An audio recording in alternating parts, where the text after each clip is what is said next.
Também com a paz de Cristo. Queria pedir que vocês pudessem ficar de pé, pudessem colocar as mãos em direção do altar, né?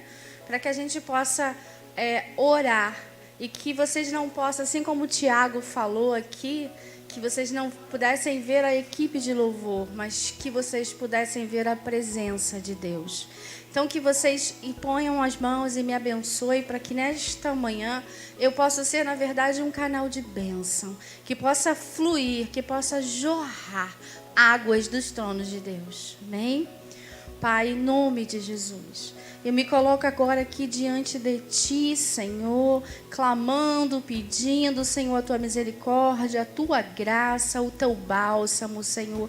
Que eu possa, Senhor, diminuir e que o Senhor possa crescer em mim nesta manhã. Que as minhas palavras, Senhor, sejam como flecha que atinge o alvo, como abrigo no deserto, como ponte sobre as águas, como luz na escuridão, Pai. Prepara aqui o coração para que as sementes que vão ser lançadas nesta manhã possam germinar e florescer para a Tua honra e para a Tua glória, em nome de Jesus. Amém. Podem sentar. A palavra que Deus colocou no meu coração: sirva a Deus com excelência. Eu estava ouvindo a EBD e, na verdade, Deus prepara tudo, né? Tudo, nada mais foi do que servir a Deus com excelência. E o texto que eu escolhi para falar sobre isso está em João 9. Quem quiser abrir a Bíblia, pode abrir. João 9.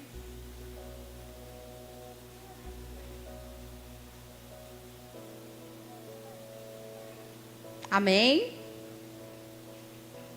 E passando Jesus, viu um homem cego de nascença.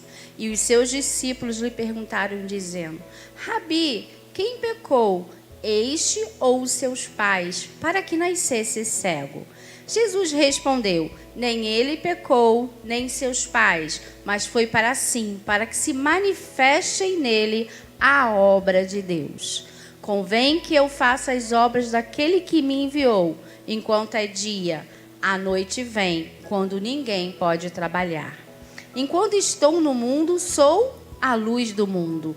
Tendo dito isto, cuspiu na terra e com a saliva fez lodo, e untou com o lodo os olhos do cego.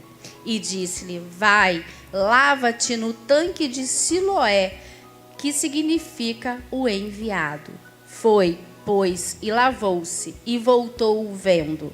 Então os vizinhos e aqueles que dantes tinham visto que ele era cego diziam: não é este aquele que estava sentado e mendigava? Uns diziam: é este, e os outros: parece-se com ele. Ele dizia: sou eu. Diziam-lhe, pois: como se te abrir os olhos? Ele respondeu e disse: o homem chamado Jesus fez lodo, untou-me os olhos e disse-me: vai ao tanque de Siloé e lava-te. Então fui e lavei-me e vi. E disseram-lhe, pois: onde está ele? Respondeu: não sei. Levaram, pois, aos fariseus o que dantes era cego. E era sábado, quando Jesus fez o lodo e lhe abriu os olhos. Tomaram, pois, também os fariseus e perguntar-lhe: como vira? E ele lhes disse: pôs-me lodo sobre meus olhos, lavei-me e vejo. Então alguns dos fariseus diziam: este homem não é de Deus, pois não guarda o sábado. Diziam outros: como pode um homem pecador fazer tais sinais? E havia dissensão entre eles. Tomaram, pois, a dizer ao cego: tu que dizes daquele que te abriu os olhos? E ele respondeu: que é profeta. Os judeus, porém, não creram que ele tivesse sido cego. E agora visse, enquanto não chamaram os pais do que agora viam. Queria que vocês prestassem bem atenção nesse versículo 19, que é o versículo que a gente vai prestar uma maior atenção. Então, eles chamam os pais desse rapaz que era cego e perguntaram-lhe dizendo: é esse o vosso filho que vós dizeis ter nascido cego? Como, pois, vê agora? Seus pais lhe responderam e disseram: sabemos que esse é o nosso filho e que nasceu cego. Mas como agora vê, não sabemos, ou quem lhe tem aberto os olhos, não sabemos. Tem idade, perguntai-lhe e ele falará por si mesmo. Seus pais disseram isto, porque temiam aos judeus. Porquanto já os judeus tinham resolvido que se alguém confessasse ser ele o Cristo, fosse expulso da sinagoga. Por isso é que seus pais disseram: tem idade, perguntai-lhe a ele mesmo. Chamaram, pois, ele pela segunda vez o homem que tinha sido cego e disseram: dai glória a Deus, nós sabemos que esse homem é pecador. Respondeu ele, pois, e disse: se é pecador, não sei. Uma coisa sei, e que havendo eu sido cego, agora vejo. E tornaram a dizer-lhe: que te fez ele? Como te abriu os olhos? Então vamos lá. Eu quero falar sobre os pais desse rapaz que era cego. Eles foram chamados para serem testemunha daquilo que Jesus tinha feito com o seu próprio filho. Imagine você que tem um filho, né, que tem uma necessidade especial e que Jesus milagrosamente cura o seu filho. E você é chamado para dar o testemunho daquilo que Cristo fez na vida do seu filho. Simplesmente esses pais, por temerem, né, eles não falaram aquele milagre que Cristo tinha feito na vida dos seus filhos. Ele simplesmente ficou no muro. Ele não deu resposta. Ele nem disse sim e nem disse não. Pergunta ao meu filho, ele é maior. Ele pode responder por si mesmo. Quantas vezes nós temos ficado no muro diante de situações que nós não deveríamos ficar no muro? E quando eu estou no muro, eu não estou servindo a Deus com excelência. Deus diz que eu preciso ser sim, sim ou não, não. O que procede disso não vem de Deus. E eles aqui não disseram nem sim nem não. Então não procede de Deus. E o que te leva a ficar no muro? Muitas vezes é para agradar as outras pessoas. Medo de ser rejeitado, medo de não ser amado, medo de ser chamado do Bíblia, o bobão. E aí, né, me vem agora à mente uma experiência que meu filho me contou, que eu acho interessante, cabe aqui no Estar Sobre o Muro. Ele iniciou numa empresa nova, e nessa empresa convidaram todos os funcionários para que fossem para um bar, né? Eu diria assim, um restaurante, onde todos estavam naquele restaurante. E quando estavam naquele restaurante, todo mundo pediu bebida. Todo mundo pediu bebida, desde o chefe a todos os funcionários. E viraram para ele naquela noite e falaram para ele assim: você não vai beber? Ele falou: não. Falaram: mas vai ser pago pela empresa. Você vai beber? Não. Aí falaram assim: ele é cristão, ele não bebe. Ele falou: eu sou cristão, eu não bebo. E naquele momento ele não fez parte daquilo que estava acontecendo naquele lugar. Ele simplesmente comeu, tomou o suco dele, mas não fez parte daquilo. Muitas pessoas talvez tivessem bebido para agradar o seu chefe, para fazer parte de um grupo. Mas quando Deus está na tua vida, você faz diferença. Eu já dei testemunho aqui da vida dele. Esse fato dele não ter participado não impediu que ele chegasse onde Deus queria que ele chegasse. Pelo contrário, ele foi visto de forma diferente. Quando você está na presença de Deus e você o serve com excelência, você sabe dizer não para os banquetes que podem aparecer para você, Deus vai ser fiel na sua vida. Então, Servir a Deus muitas vezes é ser criticado, muitas vezes é ser perseguido, porque ninguém joga pedra em árvore que não dá fruto. E eu te falo aqui que perguntaram por que ele era cego. Às vezes você está passando por uma tribulação na sua vida, uma enfermidade, um problema na sua casa, um problema financeiro, eu não sei qual é o problema que você está passando na sua casa. E as pessoas às vezes apontam para você e dizem para você que você está passando por essa dificuldade, porque você pecou. Assim como questionaram se ele tinha nascido cego, porque ele tinha pecado, ou porque os seus pais tinham pecado. E muitas vezes você passa por uma tribulação para você mostrar que apesar de todas as dificuldades que você está vivendo, você está na rocha. Você está em Cristo Jesus e que Ele vai ser fiel, porque Ele é fiel, independente que eu e você possamos ser ou não. Deus é fiel na nossa vida. E aí a glória dele vai ser manifestada através da sua fidelidade a Deus. Será que você tem sido fiel a Deus? Será que todos os lugares onde você passa, as pessoas sabem? Lá vai um servo do Senhor. Seus vizinhos, as pessoas às quais você trabalha, será que eles sabem de fato isso? Ou será que você fica escondido para não ser criticado? Os seus atos falam muito mais do que as suas palavras, onde quer que você esteja. E ele gritava para todo mundo, Jesus abriu meus olhos, Jesus abriu meus olhos, foi Jesus, se ele é pecador, não é, eu não sei, eu sei que um milagre ele fez. Mas ninguém queria ouvir.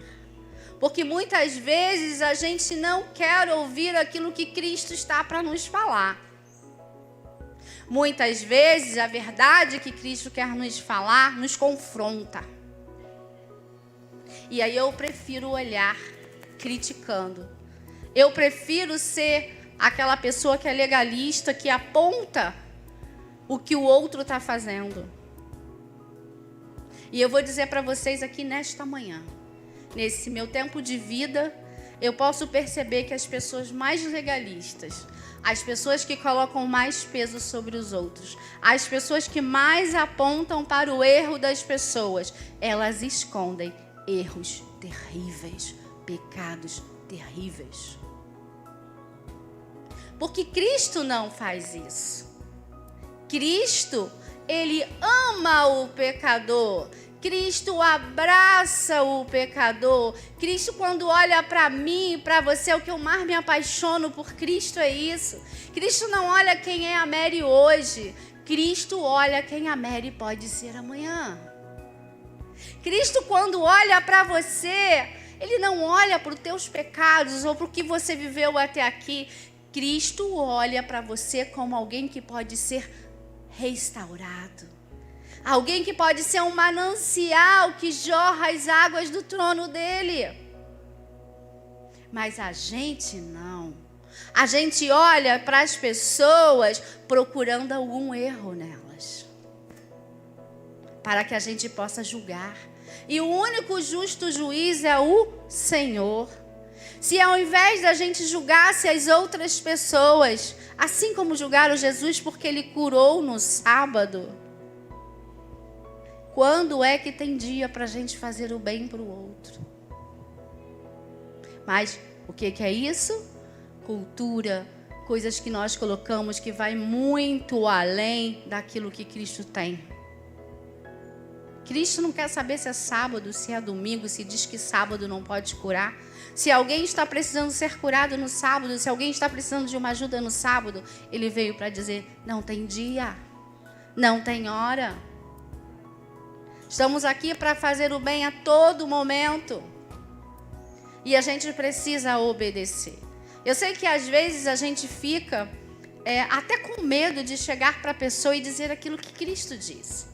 Uma vez eu estava no ônibus e tinha um rapazinho, um adolescente, em torno de 13, 14 anos. E Cristo falava para mim, fala para ele que que eu tenho visto o que ele tem passado na casa dele. Fala para ele que eu estou com ele, que ele vai ser um grande homem, para ele não desistir, não desviar. Senhor, vou falar para aquele jovem com aquela cara amarrada, vai brigar comigo. Eu sou igual a você. E eu fiquei aquilo, e Cristo me cutucando, eu falei, mas Cristo, então eu vou fazer o seguinte, eu vou escrever tudo que o Senhor está mandando. Quando eu for descer, eu entrego para ele. Se ele descer primeiro do que eu corro e entrego. E eu fiz. Arranjei um jeito de dar o recado de Jesus. Eu disse, Jesus te ama, lê. Aí o olho dele ficou cheio de lágrimas. E eu desci. Mas a palavra que Deus mandou eu entregar para aquele jovem, eu entreguei. E quantas vezes a gente não quer falar, ou a gente tem dificuldade mesmo, com medo de ser o quê? Rejeitado. E aí eu fico no muro. Uma vez eu tive um sonho que marcou muito, que eu sonhava que eu estava numa cidade em que todas as pessoas andavam em cima do muro, como animais, muro e telhado. Muro e telhado. Ninguém andava pelo chão e eu dizia, foi quando nasceu essa palavra no meu coração e que Cristo falou comigo sobre que eu não posso estar no muro, você não pode estar no muro. E eu dizia mesmo no sonho, eu falei, gente, mas eu não sei andar no muro, eu não sei andar no telhado, eu vou cair daqui. E realmente eu gosto de pisar no chão. E aí, Deus fala comigo agora algo que nem estava aqui planejado, mas que eu vou falar porque Ele trouxe à minha mente agora. Quando eu compro alguma coisa, eu preciso ter dinheiro 5 vezes para pagar aquilo ali que eu comprei. Eu não posso ser irresponsável de comprar algo que eu não tenho dinheiro para pagar.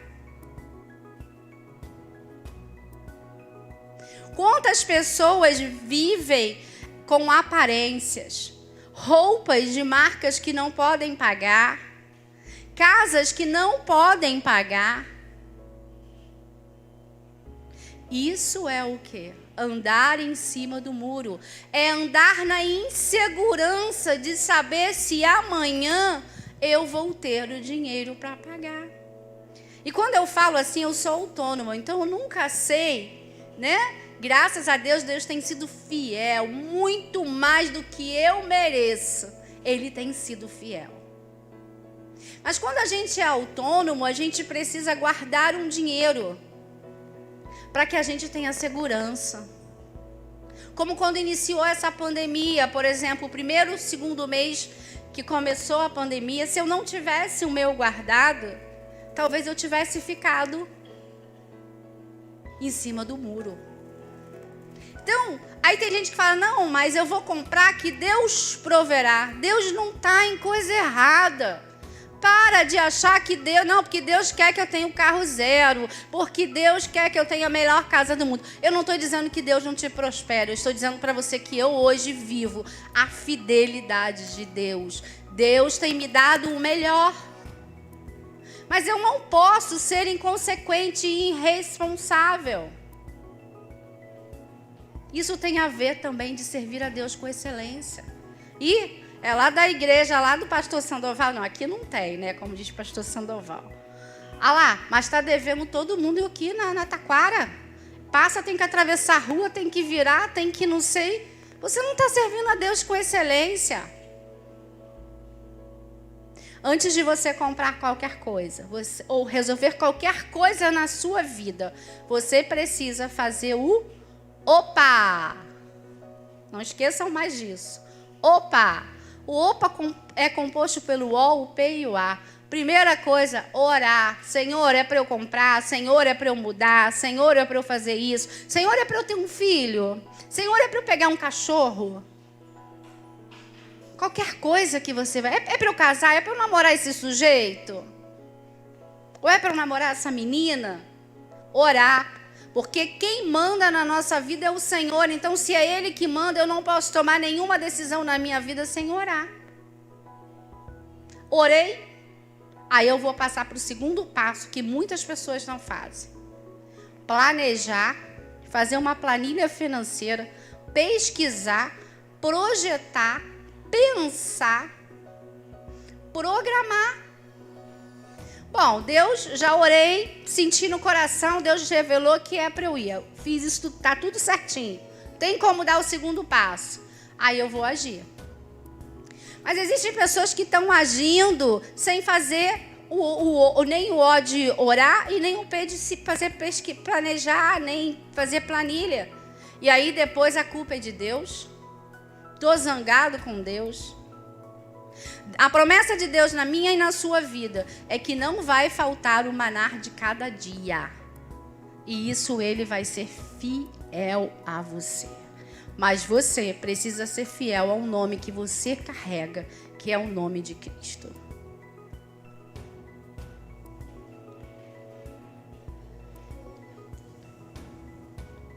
Eu gosto muito desse versículo que diz em João 9, 26 e 27. Tudo o que fizerem, faça de todo o coração, como para o Senhor e não para os homens. Quer dizer, desculpa, Colossenses 3. Então, tudo que eu vier a fazer na minha vida, eu faço para o Senhor. Se eu trabalho numa empresa, eu não faço para o meu chefe, eu faço para o Senhor. Se eu trabalho no ministério da igreja, eu não faço para o pastor ou para a líder do ministério. Eu faço para o Senhor. Só que muitas vezes a pessoa acha que está fazendo para o pastor. O pastor também está servindo ao Senhor. E muitas vezes a gente acha, ai, que líder chata, toda hora ela me chama para isso, toda hora ela me chama para aquilo. Você não está fazendo para líder. Você está sendo um vaso na mão do oleiro. Você está fazendo para Jesus e faça com excelência. Outro versículo também que a gente vai ler agora, lá em 15, 16.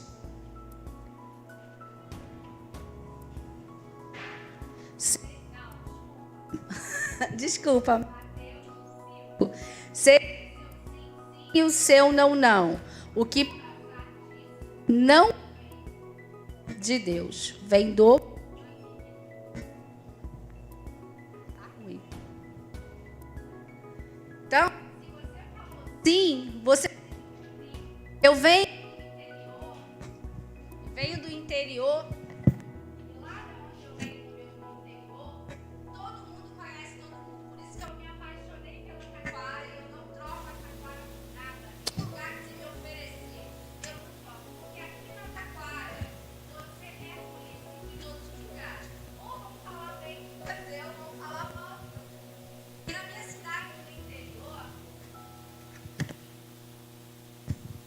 Já estou há 32 anos no Rio, mas eu sou do interior. E no interior é assim, você vai lá na sapataria, você compra o sapato e depois você paga. Você vai na loja, você pega a roupa e depois você paga. Bom, isso é se você tem um nome bom na cidade. Hoje já não é mais assim. Mas na minha época era assim. Então, será que você é aquela pessoa que não precisa assinar? Será que você é uma pessoa que a tua palavra é o suficiente? Sim, sim, não. É justamente o que o versículo está dizendo. Eu não tenho como servir a Deus com excelência se o meu sim não é uma garantia. Se o meu sim é uma dúvida. Se eu digo que eu vou fazer e na hora eu não faço.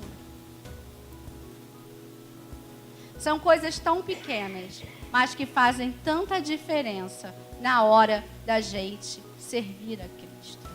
Como é que eu conheço se alguém está no muro ou está com os pés na rocha de Cristo? Pelos frutos do Espírito. Quais são os frutos que você tem produzido? Divisão, raiva, mágoa, rancor, falta de perdão. Quais são os frutos? Ou é benignidade? Qual paz, longanimidade? Qual o fruto que você tem produzido? Porque você é um galho que está na árvore do Senhor. E você precisa saber o que você tem produzido.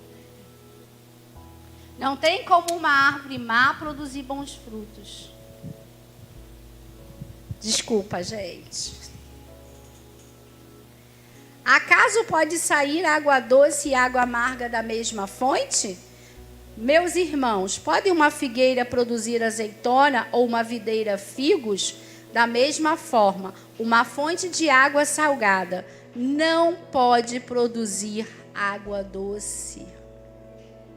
Será que você é uma fonte de água doce ou você é uma fonte de água salgada? Será que quando você passa, a pessoa fala assim: eu quero ficar perto dessa pessoa, eu quero falar com essa pessoa? Eu sempre falo muito do pastor Ana Aurelino, né? Que foi um grande professor que eu tive, um homem que eu admiro, e que quando a gente ia na casa dele, eu sentava e eu queria beber daquela fonte. Eu ficava igual criança. Sabe quando você está igual criança e você quer beber aquilo tudo que aquela pessoa está te ensinando? Será que você é uma pessoa como essa? Que você quer ficar e você fica com aqueles olhos olhando e fala: meu Deus, quanta sabedoria emana de um homem. Eu quero aproveitar cada segundo, cada palavra que ele está ensinando. E pastor Ana Aurelino, ele nos ensinava através de parábolas, mas muitas pessoas não conseguiam entender. Você fazia um gabinete com ele, ele te dava a resposta, mas dentro da história que ele estava contando para você. Assim como o profeta falou para Davi, que um homem tinha tantas ovelhas, tantas, mas ele pegou a ovelha de quem tinha uma ovelha só. E o que eu faço com esse homem? E Davi, mata, destrói. Estou falando com as minhas palavras. E aí o profeta diz para Davi: você é esse homem. Assim que pastor Ana Aurelino ensinava para mim e para você. Mas a gente está tão acostumado, talvez, com fast food, com tudo tão mastigado, tão entregue, que você não queria pensar. Que sabedoria. Que sabedoria. Por isso Cristo falava por parábolas. Muitas vezes é mais fácil chegar ao coração do outro através de parábolas. Será que se o mesmo profeta chegasse para Davi e falasse com Davi: poxa, você tem tantas mulheres lindas e maravilhosas, por que você pegou aquela? A resposta de Davi não seria a mesma, porque aí estaria voltado para ele mesmo. E quando está voltado para mim e para você, como é que é? Será que a gente usa a mesma moeda quando é para você e quando é para o outro? Quando é para o teu filho e quando é para o outro? Será que você usa a mesma moeda? Mas meu filhinho é meu filhinho. Eu sou eu. E quando você ensina dessa forma de parábola, o outro não está talvez nem percebendo que seja ele. Mas a resposta está ali. Para você mudar a sua vida e se consertar.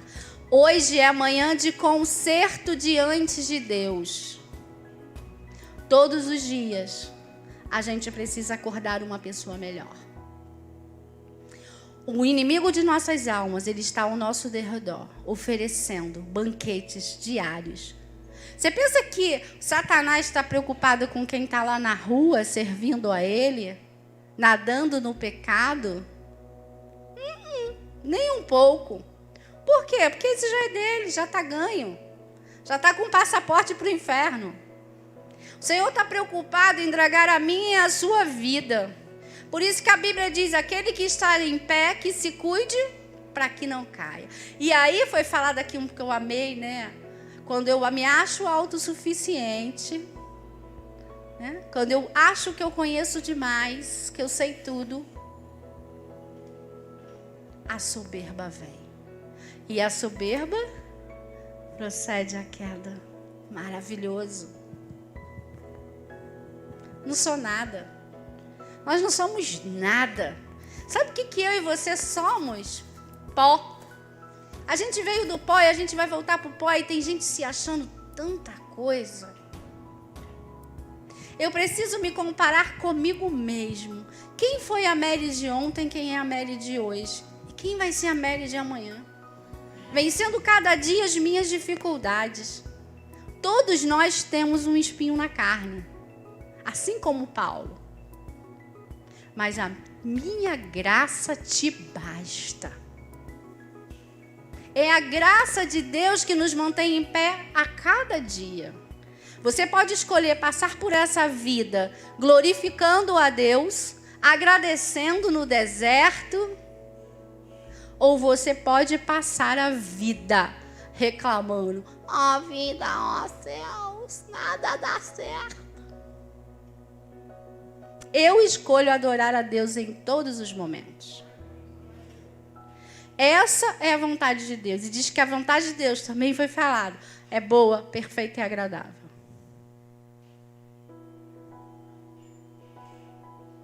Então, se você perdeu o ônibus, é a vontade de Deus. Quando caíram aquelas torres gêmeas lá, não sei se vocês leram algumas reportagens, tinha um rapazinho que tinha comprado um sapato novo para ir para lá, para o trabalho, para o escritório. E o sapato machucou o pé. E ele teve que parar na farmácia para comprar band-aid. Ele estava super chateado que ia chegar atrasado no serviço dele. Mas era boa, perfeita e agradável vontade de Deus. Por isso que ele não morreu. Às vezes você vai pegar um avião e acontece que você perdeu lá seu voucher, acontece alguma coisa e você fica com raiva. E aí você tem que pensar: essa é a boa, perfeita e agradável vontade do Senhor. Você erra o caminho e vai ter que passar por um caminho mais longo. Essa é a boa, perfeita e agradável vontade de Deus. Isso é não estar no muro. É entender que seja qual for o plano de Deus para a sua vida, é boa, perfeita e agradável vontade de Deus. Você que perdeu alguém, quantas pessoas estão perdendo tantas pessoas amadas nesse momento? Você pode escolher ficar com raiva de Deus, desistir de viver, ficar chorando pelos cantos, ou você pode decidir ver que é a boa, perfeita e agradável vontade de Deus. E você imaginar esta pessoa num lindo lugar, maravilhoso. Uma beleza que nem meus olhos nem de vocês viram. Eu, quando lembro, penso na minha mãe, eu penso que a minha mãe está viajando. Está viajando com Jesus. Olha, tem companhia melhor para viajar do que com Jesus? Aí tem gente que fala assim: ah, mas eles vão ficar dormindo até a volta de Jesus. E aí eu não vou entrar nesse detalhe, mas o que eu questiono é quando eu converso com as pessoas e que me faz imaginar a minha mãe já com Jesus, é porque o ladrão na cruz, quando foi crucificado junto com Jesus, Jesus diz para ele: hoje mesmo estarás comigo no paraíso. Então, por que eu não posso entender que minha mãe já está linda? Eu falo que ela adorava orquídea. Eu falei: ela está cheia de orquídeas nos cabelos, de vestido branco, linda, correta. Isso traz paz no meu coração. Se a gente de fato tivesse servindo a Deus com excelência, a gente ia entender que a nossa viagem para Jesus é a viagem... Eu amo viajar. É a viagem mais maravilhosa da nossa vida. Mas a gente celebra quando um bebê nasce e a gente sofre quando alguém parte. Eu não estou dizendo que a gente não sofre a saudade. Mas como eu vou lidar com esse meu luto, como eu vou superar este meu luto, depende da minha fé em Cristo Jesus. Quando eu tenho essa certeza absoluta que existe um lugar melhor, que existe vida após a morte, que existe um Cristo que preparou, né? Ele disse que ele estaria preparando uma morada para cada um de nós. E que eram ruas de ouro. Eu até brinquei já com o Malvão, que se eu morrer antes dele, ele sabe a música que vai cantar no meu velório. Ai dele se não cantar, vocês agora são testemunha, tá? Ele já sabe, já falei para ele. Todo mundo lá, imaginando eu lá com Jesus. Eu tenho uma lista de perguntas para Jesus. Você tem? Tem coisa que a Bíblia não vai explicar para a gente, não. Ou é revelação de Deus, ou é quando eu chegar lá junto com ele. Eu vou falar: Jesus, preciso de um tempo aí que eu tenho um monte de perguntas para fazer. Como você escolhe ver as coisas? Tudo na sua vida depende de como você escolhe ver as coisas. Esses pais tiveram medo. Medo de serem rejeitados, medo de serem expulsos e negaram o milagre que receberam de Jesus. Será que você tem falado aquilo que Jesus faz na sua vida? Aquilo que Jesus tem feito na sua vida? Será que você tem dado testemunho daquilo que Jesus tem feito na sua vida? Aquilo que Jesus tira da tua vida é porque não é para estar na sua vida. Hoje eu convido você a fazer uma oração para Jesus. Jesus, não é só entregar a sua vida, porque a gente entrega de boca, mas muitas vezes a gente vai lá e pega no altar do Senhor de novo. Deixa que meu filho eu cuido. Deixa que meu marido eu cuido. Deixa que do meu trabalho eu cuido, e a gente cai com a força dos nossos braços. Hoje eu convido você a colocar de fato a sua vida nas mãos do Senhor. E dizer, Senhor, eu não quero mais ser quem dirige a minha vida. Senhor, eu quero que o Senhor dirija a minha vida, porque eu sei que a sua vontade é boa, perfeita e agradável. Quando eu casei com o Flávio, então o Flávio está aqui, né? O Flávio tinha uma condição financeira muito boa. Pra vocês terem noção, a casa de veraneio dele tinha quadra de tênis. E eu, na minha casa, não tinha nem cadeira para sentar. Mas eu vou dizer para vocês que Cristo sempre me amou. Desde os meus 5 anos, Ele dizia para mim que Ele era o meu Pai. E que Ele ia cuidar de mim.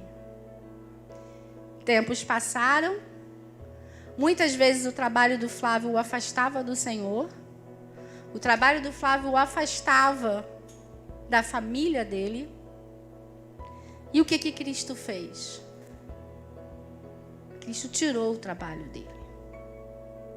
Mas Cristo tirou o trabalho do Flávio porque Cristo ama o Flávio. E aquilo que a gente recebe que nos afasta do Senhor, o Senhor tira. E aí vocês vão falar, Deus fez o sobrenatural na minha vida. E hoje eu tenho um marido que cuida de mim. Hoje eu tenho um marido que é meu companheiro. Eu não troco por dinheiro nenhum no mundo o marido que hoje eu tenho. E aí a menininha que não tinha nem cadeira na casa, mas que sempre estudou, que sempre buscou. Minha mãe é analfabeta, mesmo minha mãe sempre incentivou a estudar. Tenho o maior orgulho dessa mãe linda. E quando eu falo que não tinha cadeira na minha casa, eu não falo com vergonha, eu falo com orgulho de onde eu vim. Minha mãe lavava para fora, minha mãe fazia faxina, a minha mãe costurava. Essa era a minha mãe. A minha mãe não estava aqui não, mas a minha mãe, simplesmente meu pai traiu a minha mãe com uma outra mulher. Minha mãe tentou salvar o casamento dela, como muitas mulheres tentam salvar seu casamento. Mas meu pai disse que queria as duas e que não abria mão de nenhuma das duas. Minha mãe trocou a fechadura da casa, botou as malas no meu pai do lado de fora e criou suas 4 filhas sozinhas. Eu tenho orgulho dessa mulher. E hoje eu posso dizer para vocês que eu trabalhando, para mim, na minha opinião, tenho uma vida muito melhor do que antes. Deus não deixou faltar nada na minha casa, na minha vida, na vida dos meus filhos. Porque Deus é fiel. De onde Ele vai mandar a provisão para a tua casa, não importa de onde vem. Importa que de onde vai vir do trono do Senhor. Confia em Deus. Confia nesse Deus que pode todas as coisas. Talvez a família do meu esposo achasse que eu estava casando com ele porque eu tinha interesse no dinheiro dele. Aquela menina pobre, aquela lá, está casando com meu filho, ela quer o dinheiro do meu filho. E aí Deus vai, move, e Deus faz, e Deus hoje mostra para todo mundo que o motivo que me une ao Flávio é porque eu amo em Cristo Jesus. E o amor encobre multidões de pecado.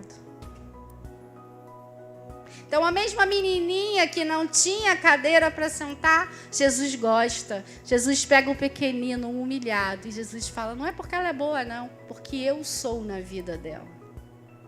E todos aqueles que duvidavam que Cristo era na sua vida, Deus mostra, eu sou com essa pequenininha que você não dá nada por ela, mas eu dou porque é minha filha amada.